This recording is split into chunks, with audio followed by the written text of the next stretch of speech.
For the past 30 years of my life, I have played the role of Officer Wilkinson on the popular children's television program John Arthur's Neighborhood.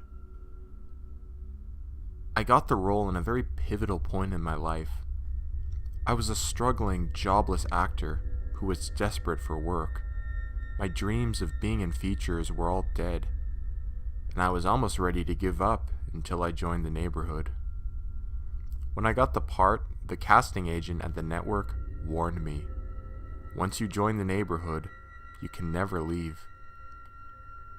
John Arthur is that of a children's television icon. His warm, loving persona has made him a superstar amongst children. However, no one can see past this character he plays, including himself. From the start of my time working on this series, I knew there was something strange about Mr. John Arthur. John always demanded that the cast members working on his series must always remain in character. To many, this is simply a form of method acting, but personally, I've always found it to be slightly unsettling. Whenever someone broke character, John would scream at us, proclaiming, "You can't leave the Neighborhood once you join it." When we had a concern, we had to bring it up with John in character. John was a very talented puppeteer, but used his puppetry as a way of living out certain fantasies he had.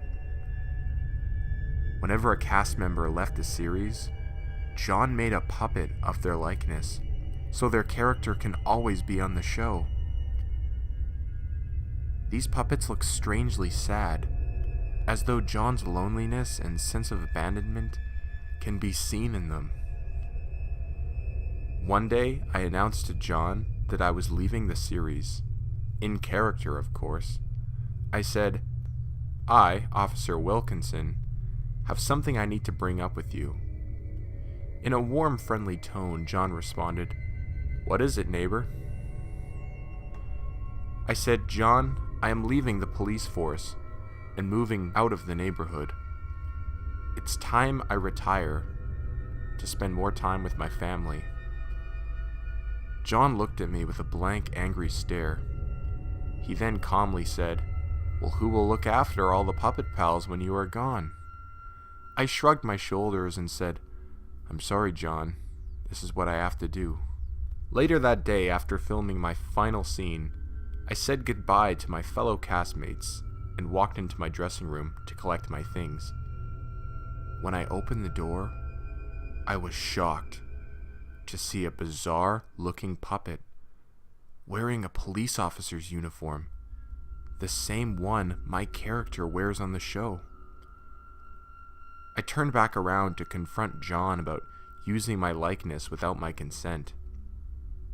But strangely, the door was locked. I banged on the door and said, "John, what are you doing?" I suddenly felt myself freeze and fall onto the ground. Thump! I was unable to move for some unexplainable reason. I then saw the door open. It was John, but something was even stranger about him. He was wearing a long red robe and was holding an old book. He started speaking in a strange unknown language, and with every word he spoke, I began feeling more and more stuck and motionless. With my last breath, I spoke, "John, what are you doing to me?" Mr. Arthur looked deep into my eyes and spoke in a vengeful, angry voice. "I told you, officer, you can't leave the Neighborhood. I'm looking forward to spending more time with you. Forever." He then read more from the book, and when he did, my mind went blank. After some time of being unconscious, I woke up to a shocking discovery. My mind was now in the body of the puppet. John lifted me and said, "It's good to see you again, friend.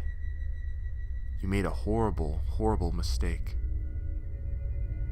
Since that day, I have lived as a puppet that nobody expects to have a mind. I now realize he was right. Nobody leaves the neighborhood.